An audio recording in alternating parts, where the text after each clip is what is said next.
Sorry, it's been a long 2 years. I've been doing a lot of work related to this, and I'm here this week to try to educate as many people as possible. I'm sorry, I don't know why I'm doing that. It has been a long time since I've cried about this. Trying to educate as many people as possible about the dangers of high-potency THC and cannabis, because my oldest son, was severely affected. And we didn't find out about it until he was 25 years old. So that's why I'm here. I'm just trying to educate and get as much information out there as possible about the truth about cannabis and THC. So he was our firstborn, and he was a fantastic baby. He was super advanced for his age. My dad used to have that as he would always say, he was his first grandson, and he would always say he's advanced for his age. And we didn't have any other idea, not having any other children, that he was advanced for his age. When we went to the one-year-old checkup, the pediatrician asked us, how many words does he speak? And I said, what do you mean? And she said, well, does he speak 10 words, or, does he have 12 words? And I said, he has over 100 words. He was very verbally gifted. He was reading by age 2.5. Either that or he had a photographic memory with the Dr. Seuss books. So we're not sure if he was reading them or just remembered all the words. He was very smart and verbally gifted. He liked a lot of stuff. He didn't really like school at the beginning because, he had to work, but he was a fantastic reader. He always got put into the advanced classes because they believed that he was gifted and talented. And so he was a super happy kid, very great sense of humor. He has the best hugs of all three of my sons.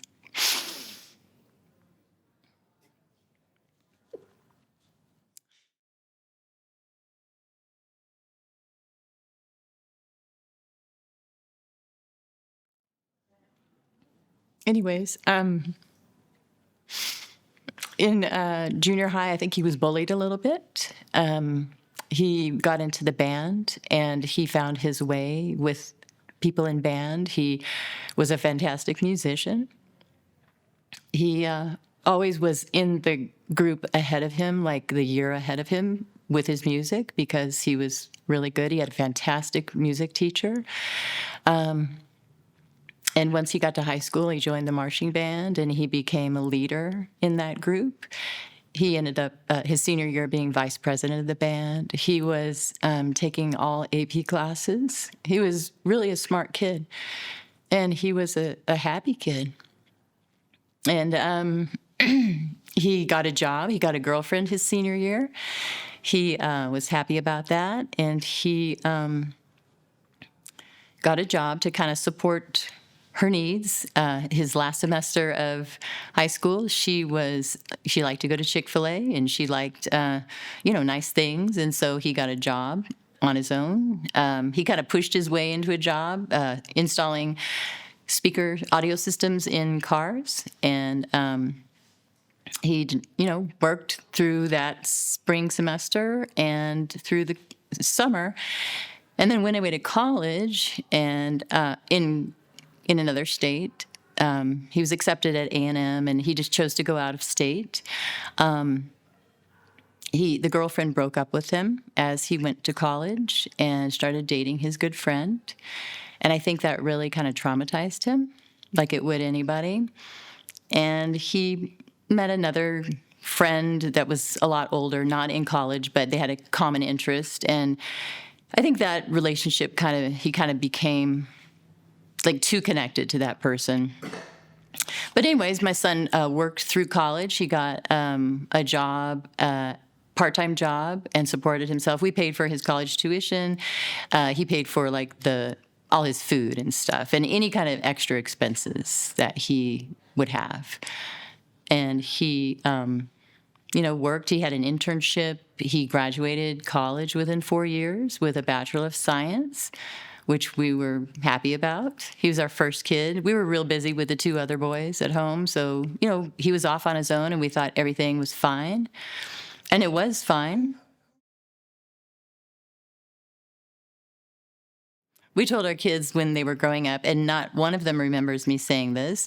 Multiple times I said, you can't get in drugs it's not recommended you get involved with drugs or alcohol. You have addiction running at you from both sides of the family, genetically speaking. So, I thought they heard me. And apparently they didn't hear me, I think if I had it to do over, I would have that conversation more often. I probably only talked to them maybe 5 times about it.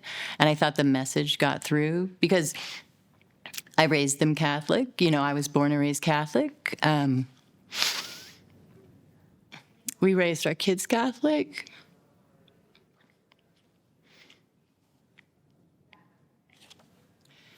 And, they went through baptism, First Communion, First Confession. All of them were confirmed. I don't think when they went to college that any of them went to church anymore. But we gave them the best start that we knew how to give them, good morals. I feel like our family is very moral. I don't know why I keep crying. Anyways, the standard pathway, we thought everything was great. We went up to my son's college graduation in the other state. And, he was 21 when he graduated, just a couple of weeks away from being 22. And he decided to go with friends. That one friend who was having a lot of influence in his life, plus a few other guy friends, drove through Colorado on their way to another state, and they decided to go to a dispensary and get THC or something infused with marijuana or THC. And my son had no prior experience with it.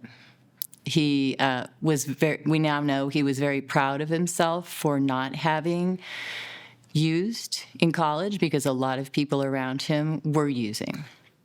And he, that I feel like that's part of his moral upbringing. He knew it wasn't right. But on this trip, he got a chocolate bar infused with THC, and he ate the whole chocolate bar. I tried to estimate, once we found out that what was going on, that it might have 60 milligrams, but he later told me it was 80 milligrams. So he ate the whole chocolate bar, and it was 80 milligrams, and he had never had any cannabis or THC in his system before. So it was a lot that first time. And then he accepted a job in another state in his career field, and that state had legalized marijuana, and he began using with his boss on Fridays after work, smoking marijuana, and then his roommate introduced him to THC-infused gummies. And so basically within 8 months of him starting to use THC products, he was using every day. And this is all, we didn't live with him. He was in another state working his, he loved his job.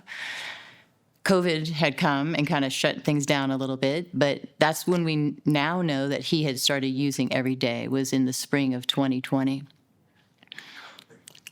I don't know if, but he would have, I think he was already addicted to it. And whether COVID had any kind of play in it or not, it's kind of I feel like that's what do you call it, where you're blaming something else for an existing problem.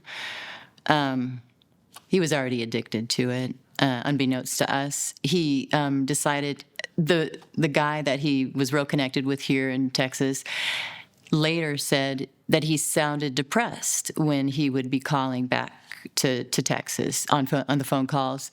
And that guy convinced him to move back to Texas and to get a job, look for a job here. And so he did. He's very employable. And he moved back to Texas in August of 2020, so basically a year after he had started using THC. And he decided to move in with that roommate, the guy.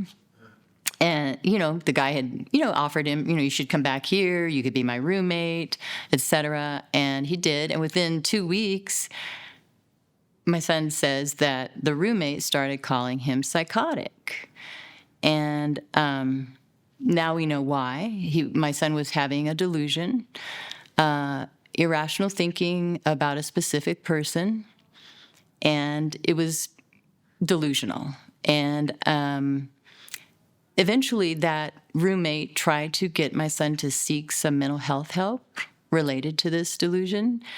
And when somebody's suffering with a delusion, which is a fixed false belief, they don't know that they need help. And so he was actually having these thoughts for like 2.5 years prior to our knowing that he was, so he'd already been using cannabis and THC for a year. And then 2.5 years of these weird thinking going on about this specific person that he became obsessed with. And, we were all oblivious. We lived 3 hours away from him. We'd see him intermittently, but we did notice that we weren't seeing him as often. And when he would come home, he would be super, super tired. He would just want to sleep on the couch all the time. So, I thought that was a little strange. But other than that, I just thought he was happy. He's doing what he loves to do. He's living with that roommate who we thought that guy was kind of controlling of him. But overall, we thought things were going well. And then on March 11th of 2023, we got reached out to by that roommate. And the roommate said, could you give me a call? I think something's wrong with your son. And so we were kind of strangely, taken aback by it. And we called immediately, talked to my son. We did have access to his bank account, and we noticed that he had $0 in his bank account. And he had just had $15,000 in it, a few months ago. And so that was weird. So my son didn't really want to talk to us. He was super stressed. He was talking to us in the restroom. And, he's in another city. And we're really confused. We hung up. We said we'd put money in his account to cover the rent. The reason that the roommate called us is because he could not pay the rent. He had been paying $650 a month rent at the guy's house, plus the $130 for the cable bill. And once he couldn't do that, the guy decides he's going to reach out to us because he thinks there's something wrong with my son. He's known there's something wrong with my son. His thinking's been off for 2.5 years, but because he can't pay rent, he finally reaches out to us. And so, anyways, we put money in his account, like $1,700. We noticed that he had a lot of pending transactions. We thought he was being blackmailed, and maybe he had just given all his money away because he's being blackmailed. We thought maybe he took some sexually explicit pictures or something and sent them, and now he's being blackmailed. That was our thought. And now when I look back on it, I think maybe that would have been better, Who knows? It probably would have been better. But my husband drove up the next day, 3 hours, to go see him. And that's when my son started talking about his cannabis use. And he talked about visions that he was having. He described like a triangle. God is at the top of the triangle. The devil's over on the left-hand corner. And St. Anthony is on the right-hand corner. That was his confirmation name, St. Anthony. And each one of those had a different color associated with it. He also talked about seeing the word liar in a light, like the kitchen light. He saw the word liar. He also talked about numbers on license plates being really significant to him. And that was strange. All of these were a little bit bizarre to us because basically I had no knowledge about THC and cannabis and that it can, cause some hallucinations and weird thinking, weird visions. And anyways, after my husband told me about all that, I thought, what the heck is he using cannabis for? What in the world? I didn't know how long he'd been using, but by that time, I think it was 3.5 years. Yeah.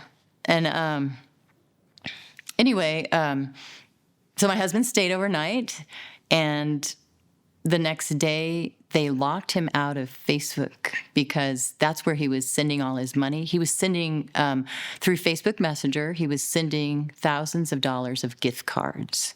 He had gotten involved with scammers, primarily because of his delusional thinking about this specific person. He saw signs that this person had to be this other person because of the date that their Facebook account was created. It's just total nonsense.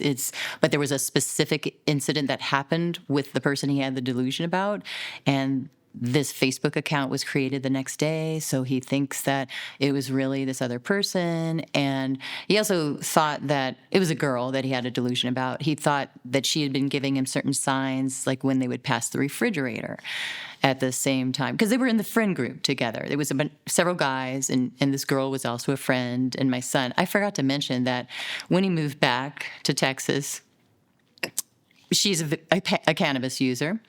They smoked cannabis together. He saw the lights in her eyes, and they found God together, and he knew that she was the one for him. So he had a special experience with her while they both did cannabis. There was no intimate experience. There was no ever any kind of physical experience like that. It was just they used cannabis together, and he took whatever he experienced as is that they were going to be together, and they had found God together. I think a lot of people, when they're using cannabis, some of them feel like they can get closer to God when they're using it.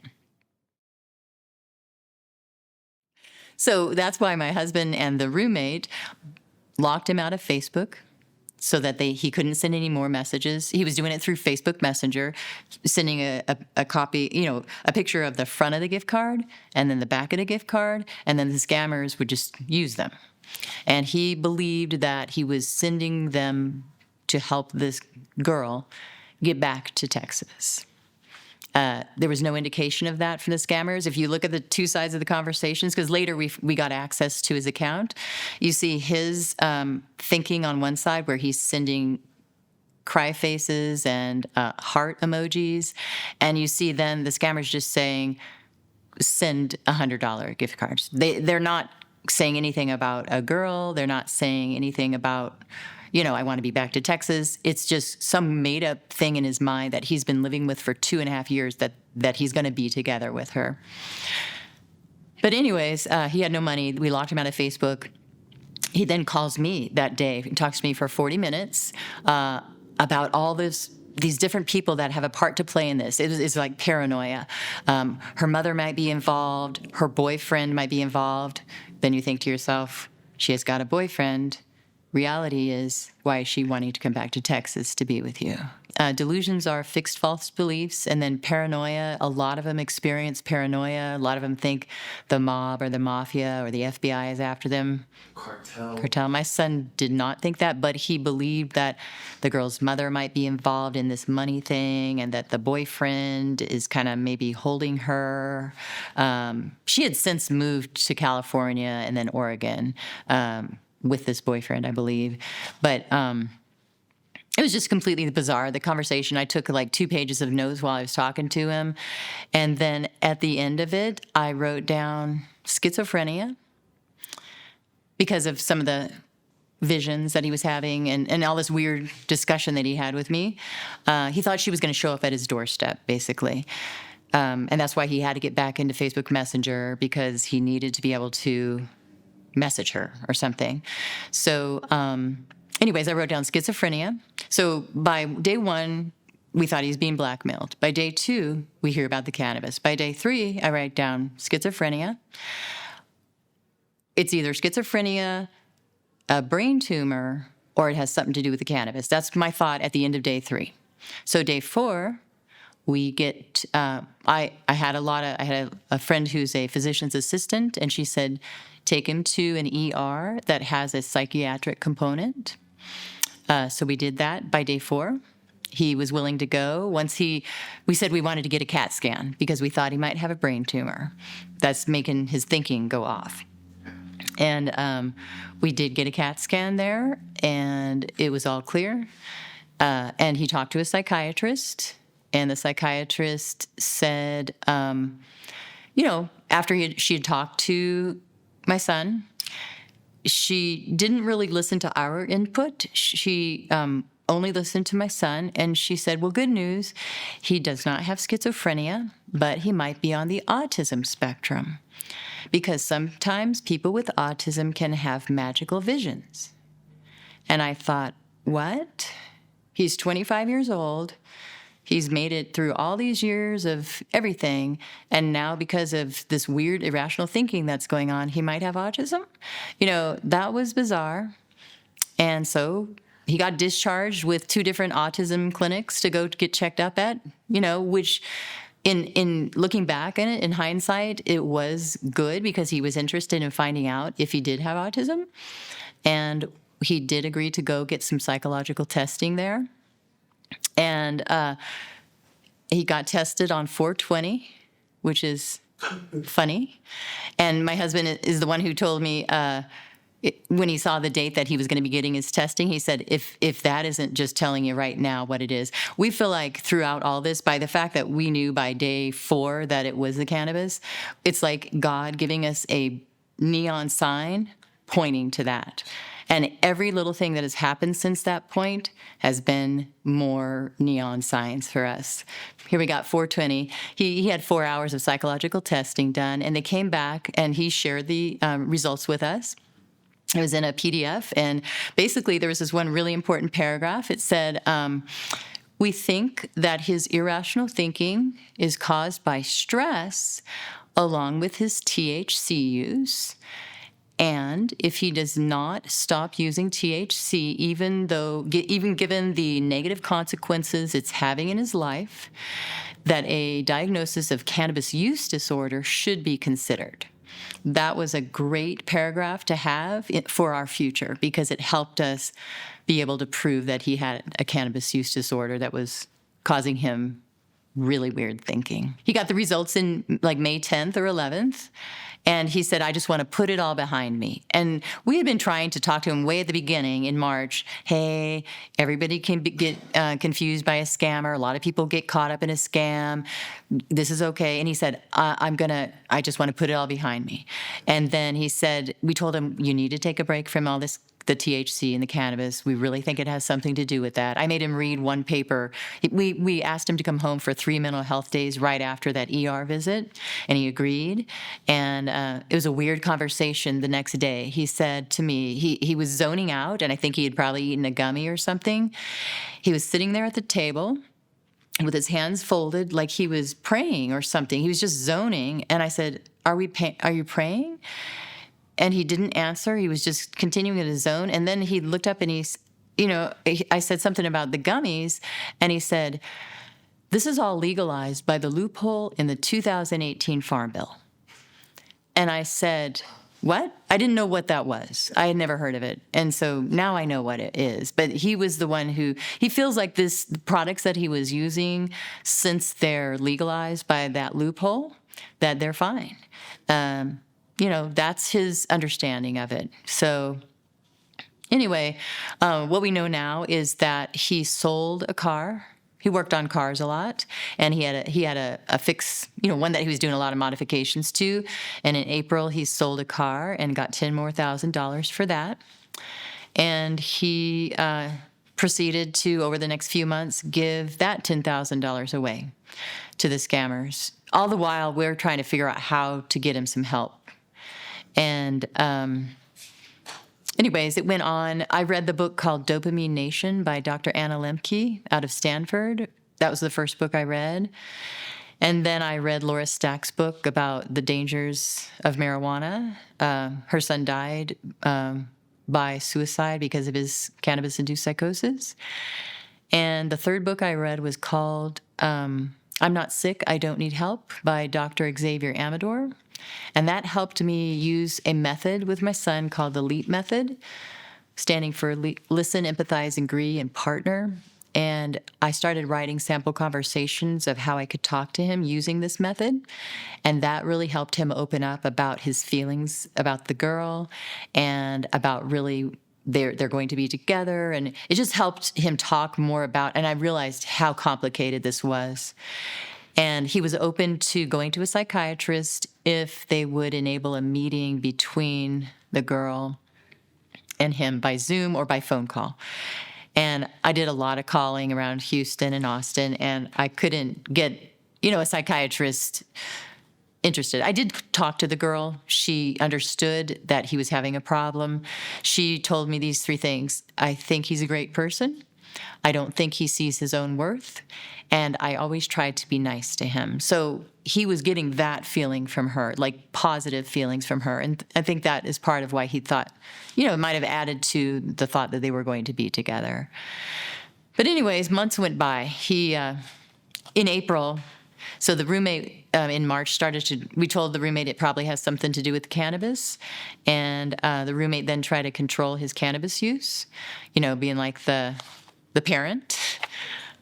He was he was like 5 years older than him. But that is when my son started vaping. And the vapes are a lot of times highly potent, more potent, sometimes 60, 70, 80, and plus percentage potencies. So he started vaping to hide it from his roommate. We called a real good program in September. I talked to one of the other moms who's been here with you in September. She talked about a place in Florida that has a really good awareness of cannabis-induced psychosis. And months more went by. All total, he sent a lot more $1,000 to the scammers. He was able to stop himself once he saw that the girl was back in Texas. He saw it on Instagram, somebody's Instagram page, so he blocked the scammer.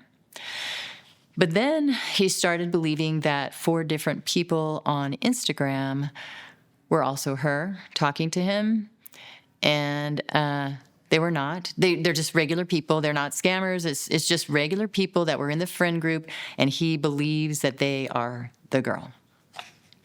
And this was late November, and so by December, I'm calling Life Skills in Florida. They have a really good program, and they are knowledgeable about cannabis-induced psychosis. So we were planning to use the Marchman Act so that we could insist on treatment he's an adult. Marchman Act is for substance use disorder. So, but it can only be used in Florida because it's for Florida. So we made a plan to get him to Florida and paid a lawyer, did all the paperwork online. It was really kind of a last minute thing, because they really, you have to do it kind of quick. Once you decide to do it and you figure out the flights and all that stuff, it's kind of a lot of stuff right in a row.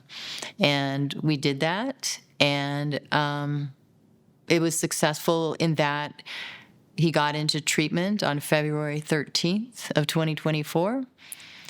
And, we were there with him. The sheriffs had to pick him up. That's part of the Marchman Act. They send out a sheriff or 3 sheriffs.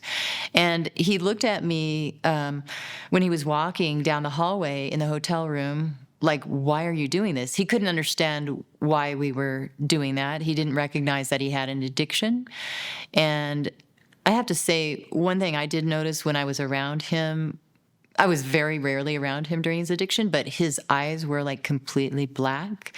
He has really just nice brown eyes, but somehow while he was using all this high potency stuff, they actually became looking black. And he was super angry, super irritable, like everything in the world made him angry.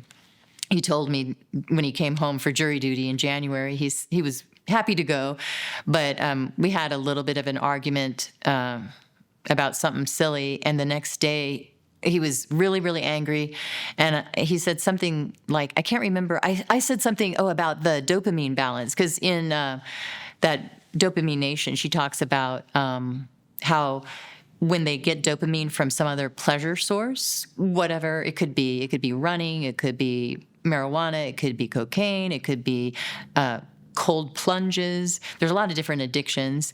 But she says your brain stops producing dopamine because it's getting enough from an outside source, which then throws your balance off.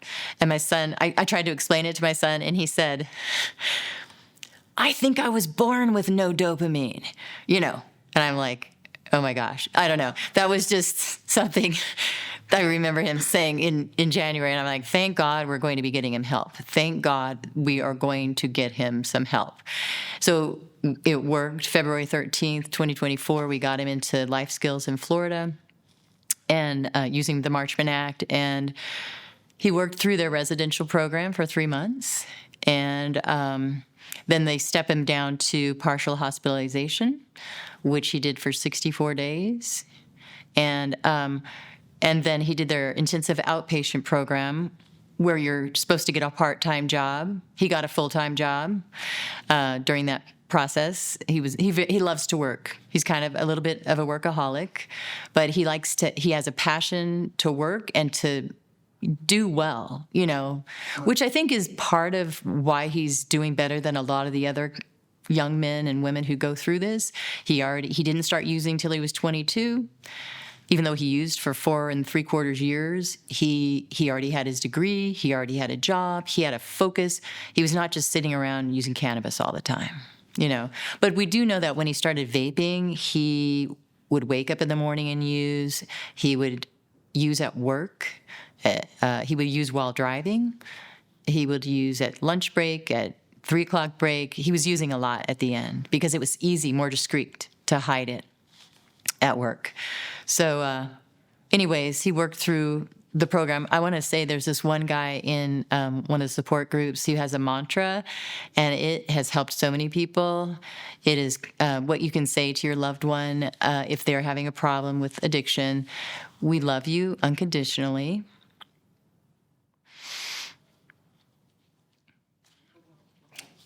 But we only support you in a life of recovery. And if the parents or the loved ones can say that to their loved one, they have to practice saying it to themselves, and then they have to say it to their loved one. And that really helped us. We told him, once we got him into residential, we said, we love you unconditionally. We only support you in a life of recovery. And that does make a difference. He knows that we're supportive of him. He has had a loving upbringing his whole life. And I think he recognized that we were trying to help him, although he could not recognize his delusion. This stuff is so powerful, and it takes over their brain and their thought processes that you cannot talk them into reality, you know. And it is so addictive that they can't stop using. Within 8 months, he was addicted and using every day. It's the industry tells you it's not addictive. It's good for your anxiety. It's good for your depression. It's good for everything. Guess what? When he got his diagnosis in Florida, he was diagnosed with major depressive disorder and generalized anxiety disorder. You know, 2 of the very things that the industry says the marijuana is great for, and it's not.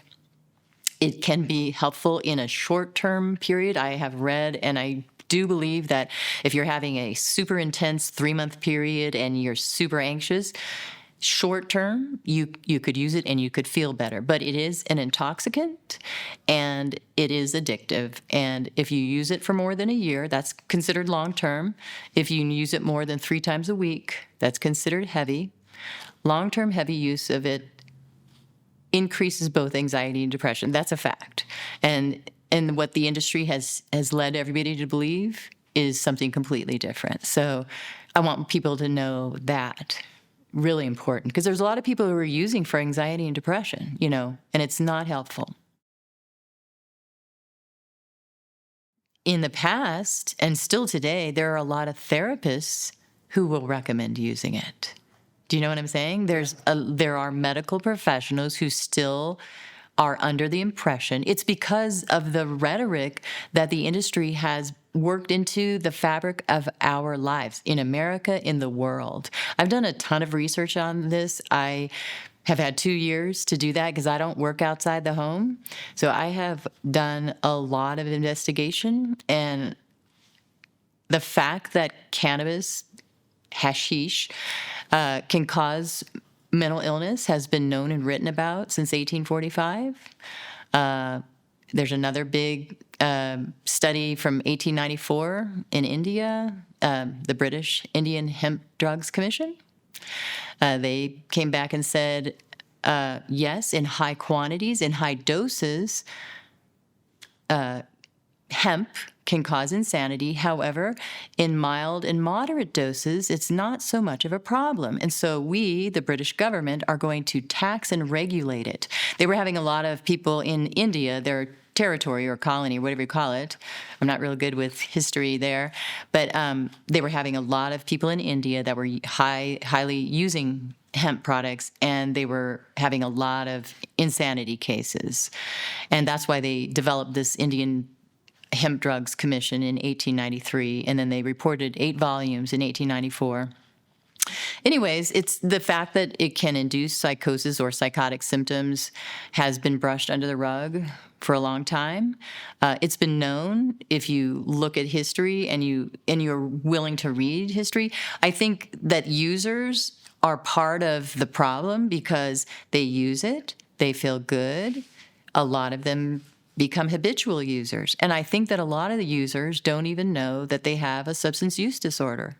They don't recognize it as addictive. They don't see the fact that they use every day or every couple days, many times a day. They don't see that as a problem because of what it's really in the fabric of our lives. It's been going on for so many years that it's harmless, it's benign, and it used to be 2 and 3. Well, natural, but it also used to be 2 and 3% potencies in the 60s and 70s. So what we're seeing today, the big difference is the potency has increased massively. I gave this an acronym: potency, availability, normalization. The potency has increased so much into the 60s, 70s, 80s versus 2. The average potency today of marijuana products is between 18 and 23% potency. 10% used to be called high potency. These kids, young people, 20s, 30s, and so on, they're using way more potent product. So when you think back to that Indian Hemp Drugs Commission, when they said in high doses, yes, hemp can cause insanity, they were using, so they were using charas and bong, which are, one of them's a more concentrated, well, they're both concentrated. I can't remember which is which. One's edible and one is, I can't remember the smokable product. But in high quantities and high doses, they already knew it caused insanity. Right. And it's just a matter of getting this information. We're getting this information out now because it has become so potent. That's the key. The hemp industry, I don't even want to say the cannabis industry, the intoxicating hemp industry has done themselves a disservice by making it so potent and making it so widely available, at least in Texas, that they cannot hide the cases of insanity. So I feel like they were so greedy, and it's kind of turned back on them. That's my feeling. How's your son now? Well, so he worked through that program for 8.5 months. Hey, he did say that he wishes he would have gotten therapy sooner when that roommate had talked to him about it multiple years before. He likes the therapy. He learned about the fact that he was codependent with that roommate and his feelings about the girl. They did a huge exercise on codependency. He learned to speak up for himself. He learned to ask for a raise. He hadn't been given a raise in 4 years of being at his place of work. When we were about to pick him up, we insisted, based on that guy's mantra, basically we know from all these support groups that the best cases are the ones that are off the substances for a longer period of time. And so we insisted on the whole program, the residential, the partial hospitalization, and the intensive outpatient. It's like an 8.5 months program there in Florida. So when we were going to pick him up, we came to an agreement. We said, we want you to do 3 more months of sober living in Texas, and that will get you to a year of sobriety. And I feel like, that is going to be your best chance. And he said he had no plans to go out and use anymore. we know he did commit, and he did the sober living for 3 months, and now he's living with another young gentleman who went through the same thing that he met in Florida, who's now, I'm friends with the mom. We don't know if he's using, because of all this, our relationship has been fragmented because we forced him into treatment. So I think he has clung on to anger about that. And there's also, I think, a lot of shame involved when you go through something like this. But it's really hard for these young guys, especially, to recognize that they, in particular, were affected by the cannabis and the THC because it doesn't affect everybody the same way. So they have a hard time accepting that it actually was the marijuana and the THC. So that's a hard stumbling block to get over.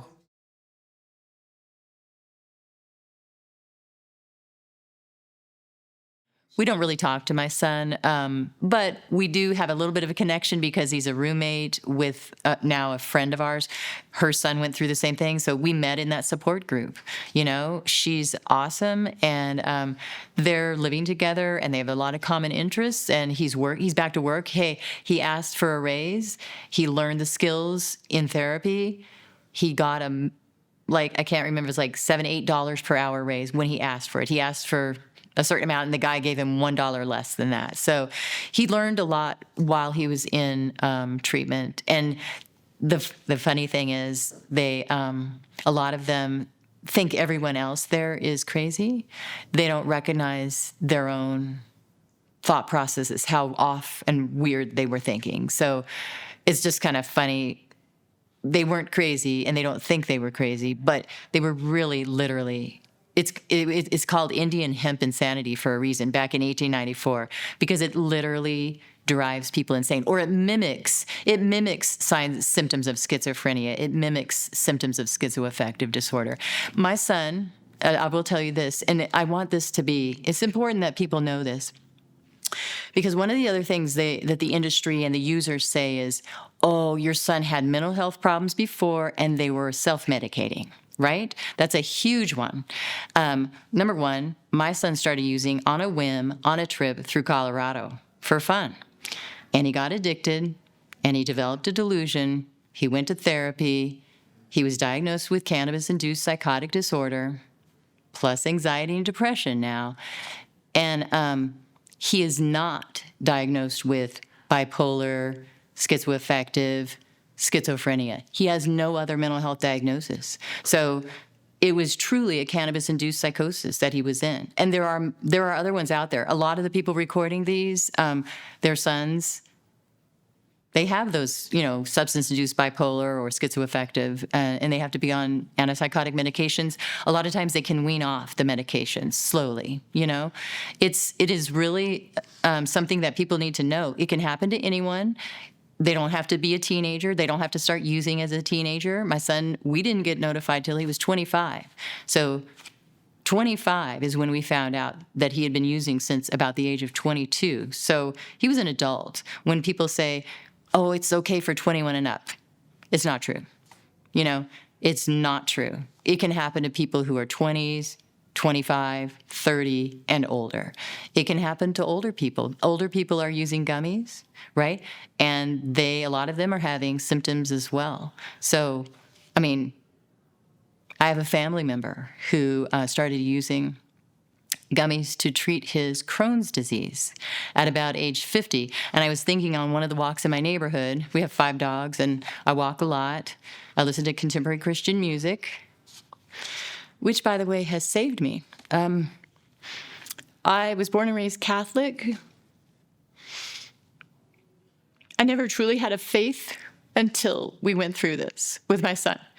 The fact that somehow God had a hand in showing us by day 2, cannabis. By day 4, it's not schizophrenia, it's not the other, it's the cannabis. And we were able to get my son in treatment. It's a miracle. It's a miracle he doesn't have a permanent mental health diagnosis. when I started listening to contemporary Christian music, my faith, I thought, oh my gosh, we need to put these on a music device that my son can listen to while he's in recovery so he can hear these messages. And within like a couple days, I said, oh my gosh, I need to listen to this because this helps me more than it could help him. I mean, like, I'm willing to listen to it. He might listen to it. I'm willing to accept it. I'm willing to know that I'm broken. This has broken our family. It broke me. I couldn't sleep. In the summer of 23, when we found out in March. In July, I bought a St. Michael's medal. It talks about St. Michael protecting us against the wickedness and snares of the devil. I really feel like, people call this the devil's weed or something like the devil's whatever. It truly is affecting people in a devilish kind of way. But once I started wearing the medal 24/7, I could sleep better. My faith has grown through this, and I've dedicated my life to trying to help others learn this because it is so important. Cannabis-induced psychosis is real. It can happen to anybody. It can happen at any sex, any age, anybody. And people need to know about the negative consequences of their use. People need to be aware of it.